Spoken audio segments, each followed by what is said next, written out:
Students हम discuss करेंगे important news के बारे में और उससे रिलेटेड जो इन्फॉर्मेशन है हमारे यूपीएससी के एग्जाम के पर्सपेक्टिव से इम्पोर्टेंट उसको हम यहाँ पर डिस्कस करेंगे। First news is regarding the COP28 के बारे में है। आप देखें कि UNFCCC का जो COP28 का मीटिंग है वो कहाँ पे ऑर्गेनाइज हुआ स्टूडेंट्स, दुबई के अंदर। उस मीटिंग के अंदर डिस्कस किया गया कि आने वाले समय में सभी कंट्रीज़ को एक डिटेल प्लान है उसको प्रिपेयर करना है जिससे कि ग्लोबल लेवल के ऊपर जो एमिशन है उसको रिड्यूस किया जा सके। तो अगर हम बात करें डिटेल प्लान के प्रिपरेशन ईयर के बारे में तो 2025 तक सभी कंट्रीज़ को अपना एक डिटेल प्लान है उसको प्रिपेयर करना है जिसके अंदर एमिशन के रिडक्शन के बारे में डिस्कस करना है, नई टेक्नोलॉजी का जो अडोप्शन है उसके बारे में भी डिस्कस करना है।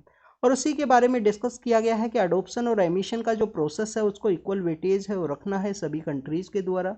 अगर हम इस डिटेल प्लान के एग्जीक्यूशन के बारे में बात करें तो 2030 तक सभी कंट्रीज़ के द्वारा अपना जो टेरिटरी है उसके अंदर इस डिटेल प्लान का जो एग्जीक्यूशन है वो किया जाए जिससे कि टाइम बाउंड मैनर के अंदर जो एमिशन है उसको रिड्यूस किया जा सके ग्लोबल लेवल के ऊपर में। स्टूडेंट्स अगर हम बात करें COP28 का मीटिंग के बारे में तो दुबई के अंदर ऑर्गेनाइज हुआ और आप देखिए कि दुबई के अंदर जो पेट्रोलियम है, जो फोशियल फ्यूल्स है उसका एक्सपोर्ट किया जाता है ग्लोबल लेवल के ऊपर।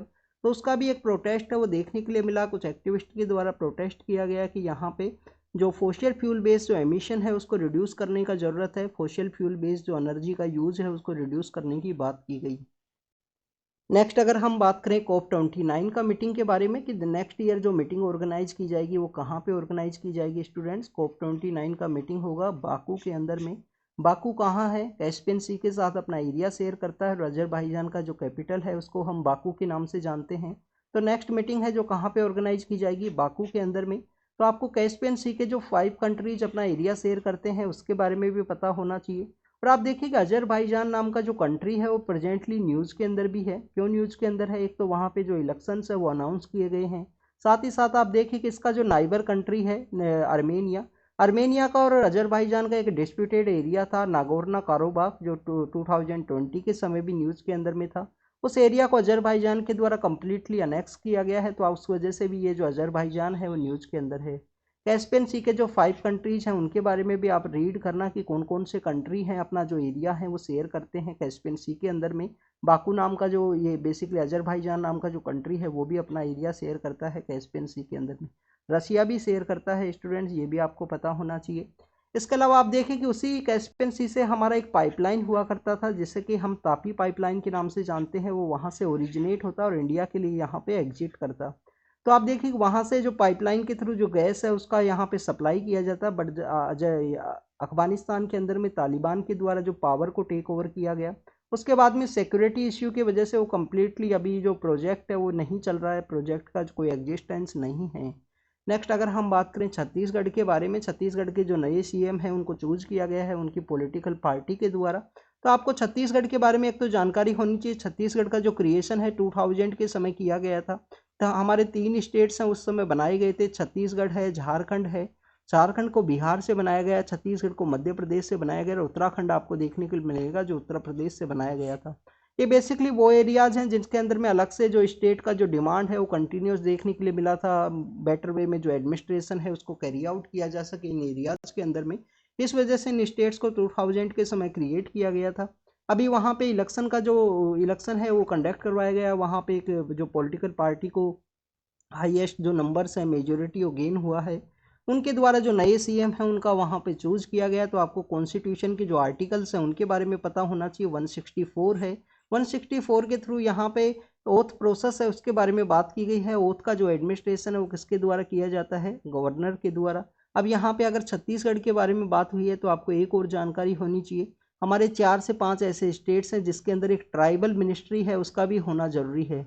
इनका जो काउंसिल ऑफ मिनिस्टर बनेगा 4-5 स्टेट्स के अंदर में, जिसमें झारखंड है, छत्तीसगढ़ है, छत्तीसगढ़ के अलावा आप देखिए उड़ीसा है, तो इन स्टेट मध्य प्रदेश है। इन स्टेट्स के अंदर जब भी काउंसिल ऑफ मिनिस्टर का यहाँ पे फॉर्मेशन होगा तो उसके अंदर एक ट्राइबल मिनिस्ट्री है उसका होना जरूरी है। तो इसके बारे में भी आपको पता होना चाहिए, आर्टिकल 164 के अंदर मेंशन किया गया है। तो this is all the information related to the Chhattisgarh और COP28 के बारे में। नेक्स्ट अगर न्यूज़ के बारे में बात करें तो सुप्रीम कोर्ट के केसेस के बारे में है। 2 सीनियर मोस्ट यहाँ पे जो एडवोकेट्स हैं उनके द्वारा बेसिकली सीजीआई को लेटर लिखा गया है। लेटर के अंदर बताया गया कि केसेस का जो अलोकेशन है उसके बारे में। तो सबसे पहले आप देखिए कि आपको केसेज के बारे में जानकारी होनी चाहिए कि सीजीआई के पास में कम्प्लीटली जो एडमिनिस्ट्रेशन का पावर है, हमारे जो चीफ जस्टिस ऑफ इंडिया है उनके पास में कम्प्लीटली एडमिनिस्ट्रेशन का पावर है कि कौन से केस हैं किसको अलोकेट किए जाएंगे। किसी केस का जो ट्रांसफ़र है उसके रिगार्डिंग में उनके पास में कम्प्लीटली पावर है। 2013 में हमारे जो सुप्रीम कोर्ट के द्वारा अपना जो जजमेंट्स के अंदर में या रूल्स के अंदर बताया गया था कि यहाँ पे जो केस का जो एडमिनिस्ट्रेशन है, किसको केस है अलोकेट करना है, वो कम्प्लीटली पावर किसके पास में है, चीफ जस्टिस ऑफ इंडिया के पास में। 2017 के समय में इसका जो हैंडबुक है वो भी रिलीज किया गया था। उस समय में काफ़ी बड़ा जो कंट्रोवर्सी है वो क्रिएट हुआ था 2017-18 के समय में केसेस के ट्रांसफ़र के रिगार्डिंग में। तो आप देखें कि मास्टर ऑफ द रोस्टर का जो यहाँ पे स्टेटस है वो हम सीजीआई को उसके रूप से जानते हैं, और आर्टिकल 124 का जो क्लोज 1 है जिसके अंदर मास्टर ऑफ रोस्टर का जो प्रोसेस है वो सीजीआई को दिया गया है कि उन्हीं के द्वारा जो केसेस का जो एडमिनिस्ट्रेशन है वो किया जाएगा। आप देखिए कि यहाँ पे एडवोकेट्स के द्वारा लेटर लिखा गया जिसमें बार काउंसिल ऑफ इंडिया के जो बेसिकली चेयरमैन है उनके द्वारा भी एक लेटर है वो लिखा गया था, अभी कुछ दिन से न्यूज़ के अंदर में है वो। तो आप बार काउंसिल ऑफ इंडिया के बारे में आपको पता होना चाहिए। यूपीएससी प्रीलिम्स 2020 के अंदर क्वेश्चन पूछा गया था बार काउंसिल ऑफ इंडिया के बारे में। क्या ये स्टैट्यूटरी ऑर्गेनाइजेशन है? स्टैट्यूटरी ऑर्गेनाइजेशन है तो इसका क्रिएशन क्या 1961 के एक्ट के थ्रू किया गया? क्या बार काउंसिल ऑफ इंडिया के द्वारा जितने भी हमारे लॉ सेक्टर के रिगार्डिंग में जो एजुकेशन इंस्टीट्यूशंस है उसका भी एडमिनिस्ट्रेशन कैरी आउट किया जाता है? तो स्टूडेंट्स आपको पता होना चाहिए एजुकेशन सेक्टर्स को भी इनके द्वारा जो रेगुलेट किया जाता है या कंट्रोल किया जाता है, जिसके अंदर में एक यूनिफॉर्म यहाँ पे जो लीगल एजुकेशन है उसका प्रोस्पेक्टस हो सभी कंट्रीज़ के अंदर में। तो वो भी एक वर्क है जो बार काउंसिल ऑफ इंडिया का आपको देखने के लिए मिलता है। नेक्स्ट अगर हम बात करें चैट जीपीटी का जो कॉन्सेप्ट है, इसके अंदर एक एलिसा इफेक्ट के बारे में बात की गई है। What is the Eliza effect? Eliza effect यही है कि हमारे यहाँ पे चैट जीपीटी को यहाँ पे देखिए कि ओपन एआई के द्वारा मोर वे में जो डेवलप करने की बात की गई कि जिसमें कि ह्यूमंस के साथ में जो बेटर वे में जो इंटरेक्शन है वो कैरी आउट किया जा सके, इसी को हम एलिसा इफेक्ट के रूप से जानते हैं। एलिसा इफेक्ट बेसिकली एक फिनोमिना है जिसमें पीपल जो थिंक करते हैं कंप्यूटर प्रोग्राम के द्वारा सिमिलर वे में उसका थिंक किया जाएगा, और पीपल्स के द्वारा जाना जाता है कि जो कंप्यूटर प्रोग्राम है वो कैपेबल है ह्यूमन इमोशन या उसके फंक्शनिंग को कोरिलेट करने की रिगार्डिंग में, उसको ही एलिशा इफेक्ट के रूप से हम रीड करते हैं। एलिशा इफेक्ट के रूप से हम उसको रीड करते हैं, तो आप इसके बारे में ज़रूर से रीड करना। अभी चैट जीपीटी को यहाँ पे मोर वे में डेवलप करने की बात की गई है ओपन एआई के द्वारा, जो इसका मेन कोर कंपनी है। आपको चैट जीपीटी का जो फुल फॉर्म है उसके बारे में भी जानकारी होनी चाहिए। सपोज कीजिए आप पर्सनैलिटी इंटरव्यू के लिए जा रहे हो यूपीएससी के अंदर में, अभी जो मेंस का रिजल्ट आया है उसके बाद में, तो इस तरीके से क्वेश्चंस पूछे जाते हैं वहाँ पे कि चैट जीपीटी, आप उसको फुल फॉर्म आपसे पूछ लिया गया, ओपन एआई का कॉन्सेप्ट क्या है, एलिसा इफेक्ट क्या है, इस तरीके से आपको जो बेसिक जानकारी है उसके बारे में भी पता होना चाहिए। तो चैट जीपीटी का फुल फॉर्म के बारे में आप बताना क्या है इसका बेसिकली फुल फॉर्म। ये काफ़ी दिनों से न्यूज़ के अंदर है, मिनिमम 1 ईयर से ये न्यूज़ के अंदर है। ओपन एआई के द्वारा इसको डेवलप करने की बात की गई है कि ह्यूमंस का जो थेरेपिस्ट को रिप्लेस किया जा सके, इसके द्वारा मोर वे में बेटर वे में इसके द्वारा कम्युनिकेट किया जाए, और इसी को यहाँ पे ह्यूमंस का जो इमोशन है, जो फंक्शन है, उसको ये कैपेबल हो इंटरेक्ट करने के रिगार्डिंग में, जिसको कि हम एलिसा इफेक्ट के रूप से जानते हैं। आप देखिए universal declaration of human rights को जो 75 ईयर्स कंप्लीट हुए हैं कल के दिन में, तो उसी दिन हमारे जो वाइस प्रेसिडेंट है उनके द्वारा फ्रीबीज का जो कॉन्सेप्ट है हमारे इलेक्शन प्रोसेस के अंदर देखने के लिए मिलता है, उसके बारे में डिस्कस किया गया कि इकोनॉमी के ऊपर ये इम्पैक्ट करेगा। ह्यूमन राइट्स के बारे में इनके द्वारा बात की गई। तो आप देखिए कि आपको एक नाम है हंसा मेहता, कल मैंने जो टेलीग्राम चैनल है वहाँ पे भी डिस्कस शेयर किया था आपसे ये वीडियो। बेसिकली उनका हंसा मेहता बेसिकली वो पर्सनैलिटी है इंडिया से रिलेटेड जो universal declaration of human right का जो एग्जिस्टेंस है उसके अंदर में उनके द्वारा डिस्कस किया गया। ऑनरेबल पीएम सर के द्वारा जो मन की बात प्रोग्राम है जिसके अंदर वो कंट्री से इंटरेक्ट करते हैं, उसके अंदर भी उनके द्वारा जो हंसा मेहता का जो रोल है वुमेन्स को जो रिजर्वेशन देने के रिगार्डिंग में, तो उसके बारे में डिस्कस किया था उन्होंने मन की बात प्रोग्राम में रिसेंटली। तो आप देखें कि यहाँ पे फ्रीबीज के बारे में, universal declaration of human right के बारे में हमारे जो वाइस प्रेसिडेंट है उनके द्वारा डिस्कस किया गया।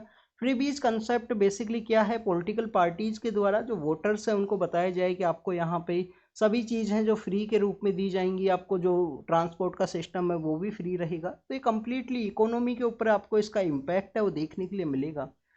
अगर हम बात करें मैक्सिमम स्टेट्स के अंदर में मैक्सिमम पॉलिटिकल पार्टीज के द्वारा जो फ्रीबीज का जो कॉन्सेप्ट है उसको अडॉप्ट किया जाता है, उसको यूज किया जाता है वोटर्स को इन्फ्लुएंस करने के रिगार्डिंग में। आप देखिए कि हमारा जो रिप्रेजेंटेशन ऑफ पीपल्स एक्ट है, रिप्रेजेंटेशन ऑफ पीपल्स एक्ट का जो सेक्शन 123 है उसके अंदर फ्रीबीज के बारे में डिस्कस किया गया है कि यहाँ पे अगर मोर वे में वोटर्स को इन्फ्लुएंस किया जाए कि सभी चीज़ फ्री वे में आपको दे दी जाएंगी, तो वो बेसिकली यहाँ पे फ्री एंड फेयर इलेक्शन का भी एक वायलेशन के रूप से देखा जाता है। आप देखें कि 2047 तक नीति आयोग के द्वारा इंडिया विजन डॉक्यूमेंट है उसको प्रिपेयर किया जाएगा। इंडिया विजन डॉक्यूमेंट के थ्रू ही हमारे जो पीएम सर हैं स्टूडेंट्स के थ्रू अपना जो इनपुट है वो लेंगे, यहाँ पे रिसीव करेंगे। इसके अंदर में नीति आयोग के द्वारा एक मीटिंग है उसको ऑर्गेनाइज किया गया था जिसमें काफ़ी सारी यूनिवर्सिटीज़ के जो चांसलर्स हैं वो सब यहाँ पे वाइस चांसलर हैं वो उस मीटिंग के अंदर प्रेजेंट रहे, जिसके अंदर डिस्कस किया गया कि हर एक स्टूडेंट से यहाँ पे इंडिया कैसे बेटर वे में यहाँ पे जो डील कर सके, स्टूडेंट्स का क्या प्रोस्पेक्टिव्स है, यूथ अलग अलग जो डिफरेंट माइंड्स हैं उनका जो अलग विजन आपको देखने के लिए मिलता है, तो उस विजन के अंदर में उनका जो प्रोस्पेक्टस है उसको ऐड करने के बारे में बात की गई है। नेक्स्ट अगर हम बात करें स्टूडेंट्स कावेरी बेसिन के बारे में है, आपको कावेरी के बारे में पता होना चाहिए। रिवर काफ़ी बार जो न्यूज़ के अंदर आपको देखने के लिए मिलती है, साउथ इंडिया के अंदर ये रिवर है और हमारे पेनिनसुलर इंडिया का काफ़ी एक इम्पोर्टेंट रिवर है। कर्नाटक का जो ब्रह्मगिरी हिल्स है, कर्नाटक का जो ब्रह्मगिरी हिल्स है वहाँ से ओरिजिनेट करती है और फिर उसके बाद में आप ये देखिए कि तमिलनाडु के अंदर में पुडुचेरी का जो एरिया है वहाँ पे ये फ्लो करती है। तो कावेरी का जो कम्प्लीटली बेसिन है उसके अंदर में जो ग्रीन कवर है, जो फॉरेस्ट का जो कवर है या जो ट्री का जो कवर है वो लॉस्ट हुआ है स्टूडेंट्स। अगर हम लास्ट 50 ईयर्स के साथ में इसका कंपेयर करें, जिसके अंदर में बताया गया कि जो ब्रह्मगिरी वाइल्ड लाइफ सेंचुरी है, ब्रह्मगिरी जो वाइल्ड लाइफ सेंचुरी है, आप देखिए ताल कावेरी नाम की जगह है ब्रह्मगिरी हिल्स के अंदर में जहाँ से ओरिजिनेट करती है ये रिवर। आपको इस रिवर का एक एंशियंट नेम है पोनी, के बारे में भी आपको पता होना चाहिए, उसको पोनी के नाम से भी जानते हैं। सदर्न इंडिया का एक इम्पोर्टेंट रिवर है हमारे सदर्न इंडिया का। और इसके अलावा आप देखें कि इस रिवर के द्वारा जो हमारा साउथ वेस्ट मानसून है या नॉर्थ ईस्ट मानसून है, दोनों ही मानसून के थ्रू हाफ हाफ वे में जो कोर्स है वो वाटर रिसीव करता है। इसके अलावा आप इसका जो डिस्प्यूट है वो कंटिन्यूस न्यूज़ के अंदर है, कितना पानी रिलीज करना है कर्नाटक के द्वारा, वो चीज़ें आपको पता होनी चाहिए। कौन कौन से ऐसे प्रोजेक्ट हैं जो इस कावेरी रिवर के ऊपर बने हैं उसके बारे में भी आपको पता होना चाहिए। और यहाँ पे हमने डिस्कस किया स्टूडेंट्स पुडुचेरी के बारे में। तो आप देखिए कि पुडुचेरी हमारा 3-4 जगह आपको देखने के लिए मिलेगा। एक तो ओरिजिनल पुडुचेरी है, उसके अलावा कराईकल का एरिया है, माहे है, यनम है। तो इन सब एरियाज के बारे में आपको पता होना चाहिए कि आंध्र प्रदेश के अंदर कौन सा एरिया सिचुएटेड है, तमिलनाडु के अंदर में जो कराईकल और पुडुचेरी का जो मेन एरिया है वो आपको पता होना चाहिए। और यनम क्या केरल के अंदर सिचुएटेड है, कौन से हाई कोर्ट के अंडर में इनको कवर किया गया है पुडुचेरी को, क्या मद्रास हाई कोर्ट के अंदर में, क्योंकि हर एक यूनियन टेरिटरी एक्सेप्ट हमारा जो दिल्ली है, दिल्ली का हाई कोर्ट खुद का अपना एक हाई कोर्ट है। उसके अलावा आप देखिए हर एक यूनियन टेरिटरी को किसी न किसी स्टेट के हाई कोर्ट के अंडर में रखा गया है। जैसे कि अंडमान और निकोबार का जो हमारा यूटी है उसका हाई कोर्ट कौन सा है, कैलकाटा। अगर आपको आप देखिए कि आपका कोई नॉन पर्सन है अंडमान एंड निकोबार से, तो आप उसका बेसिकली वो चेक करना, आप उसका ट्रू कॉलर के ऊपर जो नेम है वो चेक करना। तो आप देखिए कि आपको उसका जो लोकेशन है वो दिखाया जाएगा कि इसका जो लोकेशन है वो कैलकाटा है। कैलकाटा उसका जो लोकेशन है वो हमेशा मैक्सिमम टाइम शो किया जाता है। उसके बिहाइंड का रीजन यही है कि कैलकाटा के अंडर में इनको रखा गया है अंडमान एंड निकोबार को। नहीं तो ये कावेरी के बारे में था। कावेरी के बारे में अगर हम बात करें कौन कौन से ऐसे एरियाज हैं जहाँ पे बेसिकली जो फॉरेस्ट का जो कवर है वो कम हुआ है, तो आप देखिए कि एक तो ब्रह्मगिरी वाइल्ड लाइफ सेंचुरी है, बांदीपुर नेशनल पार्क है जो कर्नाटक के अंदर है, नागरहोल नेशनल पार्क है। नागरहोल और बांदीपुर और भी किसी चीज़ के लिए फेमस है, टाइगर के लिए, एलिफेंट के लिए। उनका जो पॉपुलेशन के पर्सपेक्टिव से भी काफ़ी बार आपने रीड किया होगा। इसके अलावा अगर हम बात करें कावेरी वाइल्ड लाइफ सेंचुरी है उसके अंदर भी जो ट्री का जो कवर है वो कम हुआ है। और इसके अलावा एक और नेशनल पार्क है स्टूडेंट्स, आपको पता होना चाहिए, बन्नेर घाटा नाम का जो नेशनल पार्क है। बन्नेर घाटा नेशनल पार्क के अंदर में भी आप देखिए कि वहाँ पे मोइस्ट डेसिडियस जो फॉरेस्ट का जो कवर है वो 50% के आसपास कम हुआ है लास्ट 50 ईयर्स के अंदर में। नेक्स्ट यहाँ पे देखिए universal declaration of human rights है जिसको हम 10 दिसंबर को सेलिब्रेट करते हैं। कल भी हमने डिस्कस किया था कि उड़ीसा का एक एरिया है जहाँ से काफ़ी सारा जो ह्यूमन ट्रैफिकिंग है वो देखने के लिए मिला है, तो उसका इंटरलिंक करके यहाँ पर डिस्कस किया गया है ह्यूमन ट्रैफिकिंग और साइबर क्राइम के बारे में। जब भी साइबर क्राइम के बारे में न्यूज़ आती है तो आपको पता होना चाहिए, एक झारखंड के अंदर एक जगह है जामतारा, वहाँ पे काफ़ी बड़ा जो साइबर क्राइम का जो हब है उसके रूप में वो इमर्ज हुआ था। हमारे जो फिशिंग की जो एक्टिविटीज़ हैं, आपका जो जो फाइनेंशियल जो फ्रॉड किए जाते हैं कि आपके बैंक के अंदर इस तरीके से पिन आप शेयर कीजिए, वो सब आपको जामतारा से देखने के लिए मिलते हैं। उसके अलावा राजस्थान और हरियाणा के अंदर एक जगह है मेवात। मेवात का जो रीजन है, जो सितंबर अक्टूबर के समय में कन्फ्लिक्ट की वजह से भी न्यूज़ के अंदर में था, वहाँ पे वायलेंस की वजह से, तो मेवात भी एक साइबर क्राइम के रूप में इमर्ज हुआ है। स्टूडेंट्स, इन लोकेशंस के बारे में आपको पता होना चाहिए। कभी आपसे सपोज कीजिए इंटरनल सिक्योरिटी के अंदर में साइबर सिक्योरिटी के पर्सपेक्टिव से या साइबर फ्रॉड के रिगार्डिंग में क्वेश्चन पूछ लिया गया, तो आप वहाँ पे एक मैप, रफली मैप आप बनाओगे, उसके अंदर आप जामतारा को लोकेट करोगे, मेवात को लोकेट करोगे कि नए एरियाज हैं जो इमर्ज हुए हैं साइबर फ्रॉड के रिगार्डिंग में, क्योंकि वहाँ पे कम्प्लीटली मास लेवल के ऊपर जो साइबर फ्रॉड है वो किया जाता है, कैरी आउट किया जाता है। और ये दोनों एरियाज काफ़ी ज़्यादा इंटीरियर के अंदर लोकेटेड हैं। आप देखें कि इंडिया के द्वारा जो नॉर्डिक कंट्रीज हैं, नॉर्डिक कंट्रीज के साथ अपना जो रिलेशन है वो बेटर वे में इस्टेब्लिश हो, ट्रेड का अच्छे से यहाँ पे डेवलपमेंट कैरी आउट किया जा सके, उसी के रिगार्डिंग में स्विट्जरलैंड और नॉर्वे के जो मिनिस्टर्स हैं वो इंडिया के अंदर यहाँ पे आने वाले हैं और उनसे यहाँ पे डिस्कस किया जाएगा कि कैसे यहाँ पे जो फ्री ट्रेड एग्रीमेंट है, जैसे यूरोप का जो फ्री ट्रेड एग्रीमेंट है, बायलेटरल इन्वेस्टमेंट ट्रीटी है, अभी तक फ्री ट्रेड एग्रीमेंट इस्टेब्लिशमेंट में नहीं आया, तो कैसे उसको इस्टेब्लिशमेंट में लाना है, उसके डिस्कशन के बारे में बात की गई है। Trade economic and partnership agreement के बारे में बात की गई है।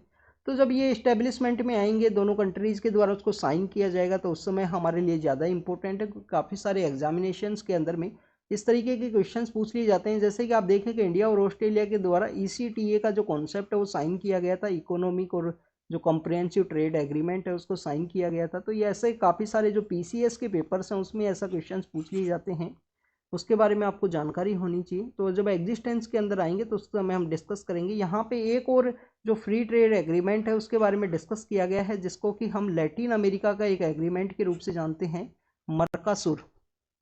मर्कासुर नाम का जो बेसिकली एक इसका जो फुल फॉर्म है वो क्या है, कौन कौन से कंट्रीज इसके अंदर में है, इसके बारे में आपको पता होना चाहिए। ये लैटिन अमेरिका का जो कंट्रीज है उनका एक फ्री ट्रेड एग्रीमेंट है, तो उसके बारे में भी आपको पता होना चाहिए, उसको भी यहाँ पे डिस्कस किया गया।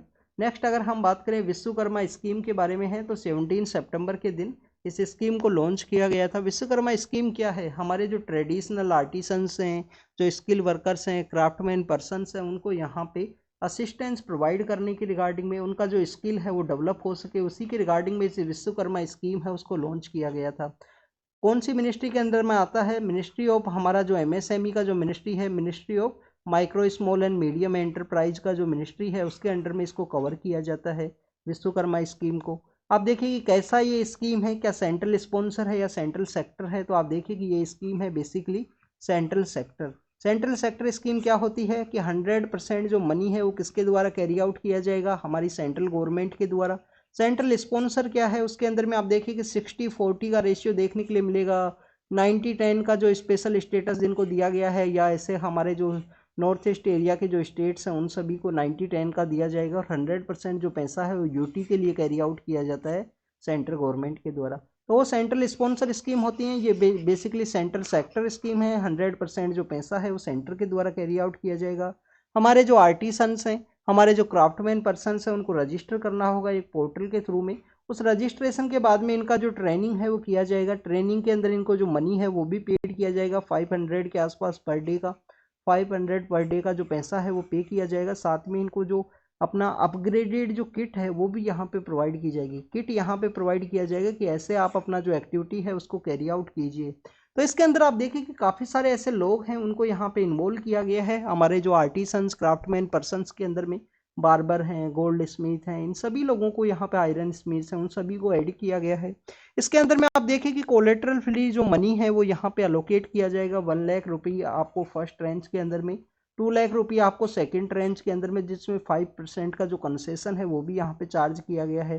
तो this is all about the Vishwakarma scheme. हमारे आर्टिसंस और क्राफ्टमैन पर्सनस हैं उनको स्किल देने के रिगार्डिंग में, उनको यहाँ पे कोलेट्रल फ्री लोन प्रोवाइड करने की रिगार्डिंग में, और बेटर वे में उनको जो किट है वो प्रोवाइड की जा सके, जिससे कि वो अपना एक्टिविटी है उसको कैरी आउट कर सकें। स्टूडेंट्स, ये बेसिकली अपोजिशन पार्टी के एक मेंबर ऑफ पार्लियामेंट है, उनके द्वारा एयर पोल्यूशन के रिगार्डिंग में काफ़ी कुछ इंपॉर्टेंट फैक्ट और डाटाज हैं जिनको बताया गया है। तो आपको बेसिकली आप देखिए कि इसके अंदर आपको अपोजिशन पार्टी के हैं तो गवर्नमेंट का जितना भी पॉलिसी है उसको अपोज करेंगे, बट इसके अंदर में आपको कुछ फैक्ट और डाटा है वो देखने के लिए मिलेंगे। सबसे पहले आप देखिए इनके द्वारा कहा गया है कि जो पार्टी पावर के अंदर में है उस पार्टी के द्वारा यहाँ पे अपने मैनिफेस्टो के अंदर कहा गया था। तो सबसे पहले आपको एक जानकारी होनी चाहिए, क्या किसी पॉलिटिकल पार्टी के द्वारा मैनिफेस्टो के अंदर कोई बात कही जाती है तो इसका इम्प्लीमेंटेशन का क्या कोई लीगल बैकिंग है या नहीं है। तो इसके बारे में आप ज़रूर से रीड करना। क्या मैनिफेस्टो के अंदर किसी पॉलिटिकल पार्टी के द्वारा कहा गया कि किसानों का जो कर्जा है, किसानों का जो डेप्थ है उसको कम्प्लीटली यहाँ पे माफ़ कर दिया जाएगा। तो क्या उसको माफ़ किया जाता है या नहीं किया जाता, क्या उसको लीगल बैकिंग है मैनिफेस्टो की बात को इम्प्लीमेंट करना, या वोटर्स को इन्फ्लुएंस करने के लिए ही काफ़ी सारी बातें हैं वो कही जाती हैं। तो इसके बारे में भी आपको पता होना चाहिए। तो नेक्स्ट आप देखिए कि इनके इसके अंदर कहा गया कि एयर पोल्यूशन को कंट्रोल करने के बारे में बात की गई थी मैनिफेस्टो प्रोसेस के अंदर में। उसके बाद में आप देखें नेशनल क्लीन एयर प्रोग्राम है, नेशनल क्लीन एयर प्रोग्राम है उसको लॉन्च किया गया है, बट स्टिल हमारा जो सेंट्रल दिल्ली का जो एरिया है, मीन्स हमारा जो दिल्ली का जो एरिया है उसके अंदर में स्टिल आपको एयर का जो क्वालिटी है वो काफ़ी ज़्यादा डिक्लाइनिंग सिचुएशन के अंदर में देखने के लिए मिलता है। इसके अंदर बात की गई कि वर्ल्ड का जो एयर क्वालिटी रिपोर्ट है IQAIR के द्वारा, IQAIR के द्वारा वो रिपोर्ट है वो पब्लिश की जाती है एयर क्वालिटी के रिगार्डिंग में। उसमें कहा गया कि टोटल जो 50 सिटीज़ हैं, वर्ल्ड का जो 50 सिटीज़ हैं उसमें 39 सिटीज़ इंडिया से रिलेटेड हैं जो पोल्यूटेड सिटीज़ हैं। इसके अलावा स्टूडेंट्स यहाँ पे बताया गया कि एयर पोल्यूशन इंडिया का सेकंड बिगेस्ट जो यहाँ पे एक रिस्क फैक्टर है जो कि बेसिकली डेथ के अंदर में कंट्रीब्यूट करता है। 1.6 मिलियन के आसपास जो डेथ हैं टोटल, हमारी जो 18% जो डेथ है वो एयर पोल्यूशन के जो इम्पैक्ट के रूप में आपको देखने के लिए मिलेंगी। किस तरीके से आप देखेंगे हाईएस्ट नंबर ऑफ रेस्पिरेटरी जो डिजीज़ है वो आपको देखने के लिए मिलती है, अस्थमा है, स्ट्रोक्स हैं, ऐसे काफ़ी सारे जो डायरेक्टली और इनडायरेक्टली काफ़ी सारे जो रिपरकशंस हैं वो बैड एयर क्वालिटी की वजह से आपको देखने के लिए मिलेंगी। इसके अलावा स्टूडेंट्स यहाँ पे बताया गया कि जैसे गवर्नमेंट के द्वारा कुछ डिसीजन लिए गए, सेंट्रल विस्टा का रीडेवलपमेंट प्रोजेक्ट है उसके बारे में डिस्कस किया गया कि यहाँ पे उसकी वजह से जो एयर क्वालिटी है वो रिड्यूस हुआ है। नेक्स्ट इसके अंदर बात की गई कि जो ग्रेट निकोबार डेवलपमेंट प्लान है उसके थ्रू भी वहाँ पे जो डिस्ट्रैक्शन कैरी आउट किया जाएगा उसके बारे में डिस्कस किया गया है इस एडिटोरियल के अंदर में। नेक्स्ट अगर हम बात करें इसके अंदर में कुछ ऐसे जो डाटाज बात की गई है कि जैसे कि आप देखिए कि 50% वर्ल्ड के जितने भी केसेस हैं जो बेसिकली की क्रॉनिक ऑब्स्ट्रक्टिव प्लुमिनरी डिजीज़ हैं जो बेसिकली रेस्पिरेटरी सिस्टम के पर्सपेक्टिव में है, तो उसके अंदर 50% जो केसेज हैं वो इंडिया के अंदर देखने के लिए मिलते हैं। अस्थमा की भी अगर हम बात करें जो 13% जो केसेज हैं, अस्थमा के जो 13% केसेज हैं वो इंडिया के अंदर ही आपको देखने के लिए मिलते हैं। वर्ल्ड के जितने भी केस हैं अस्थमा के उसमें 13% इंडिया से कंट्रीब्यूट होते हैं। तो उसी के बारे में बात की गई है। एयर पोल्यूशन का काफ़ी सारा इम्पैक्ट है वह हेल्थ के ऊपर देखने के लिए मिलता है। इसको इम्प्रूव करने की ज़रूरत है। इसको किस तरीके से इम्प्रूव किया जाएगा, कंस्ट्रक्शन एंड डिमोलिशन का जो एक्टिविटीज़ हैं उसको रिड्यूस करने के बारे में बात की गई है। कैसे बेटर वे में इसका इम्प्लीमेंटेशन हो जिससे कि एयर क्वालिटी इंप्रूव हो, हेल्थ के अंदर इम्प्रूवमेंट देखने के लिए मिले। तो उन्हीं सभी टॉपिक्स के बारे में यहाँ पर डिस्कस किया गया। नेक्स्ट अगर हम बात करें वर्ल्ड पेज के रिगार्डिंग में है, आप देखिए कि यहाँ पे जो बेसिकली ईरान के रिगार्डिंग में जो एक्टिविस्ट हैं जिनको क्या दिया गया है, नोबल पीस प्राइज़ है जो दिया गया है। तो उनके चिल्ड्रंस के द्वारा जो नोबल पीस प्राइज़ है उसको रिसीव किया गया क्योंकि वो अब प्रेजेंटली प्रिजन के अंदर वो बंद है ईरान के अंदर में। तो उनका नाम क्या है उसको बारे में आपको पता होना चाहिए। नरगिस मोहम्मदी हैं, उनको ये प्राइज़ है वो दिया गया। इससे पहले 2003 के समय में ईरान से जो एक्टिविस्ट हैं जिनको दिया गया था नोबल जो पीस प्राइज़ हैं, सरीन इबादी के नाम से हम उनको जानते हैं, सरीन इबादी हैं, ये नरगिस मोहम्मदी हैं जिनको अब प्रेजेंट समय में नोबल पीस प्राइज़ है वो दिया गया। नोबल के जो अवार्ड्स है कब स्टार्ट हुए थे स्टूडेंट के 1904 के समय स्टार्ट हुए थे, 1911 के समय। इसके बारे में आपको जानकारी होनी चाहिए। पीस प्राइज़ तो कंटिन्यूस दिया जाता है बट इकोनॉमिक्स का जो प्राइज़ है वो लेटर फेज में ऐड किया गया था 1969 के समय में। और अभी तक 3 ऐसी महिलाएं हैं जिनको कि नोबल इकोनॉमिक्स का जो प्राइज़ है वो दिया गया है। थर्ड जो महिला है उनको प्रेजेंट समय में दिया गया है जिनके द्वारा यहाँ पे जेंडर गैप को रिड्यूस करने के रिगार्डिंग में जो डिस्कशन है वो कैरी आउट किया गया। नेक्स्ट आप देखें कि इजिप्ट के अंदर जो प्रेसिडेंट के इलेक्शंस है वो यहाँ पे चल रहे हैं। तो वहाँ के जो प्रेसिडेंट है अल सीसी नाम है इनका, बेसिकली अब्दुल फतेह अल सीसी, तो वो वहाँ पे इलेक्शन प्रोसेस के अंदर में है। तो हो सकता है कि इनको जो थर्ड टेन्योर है वो दे दिया जाए।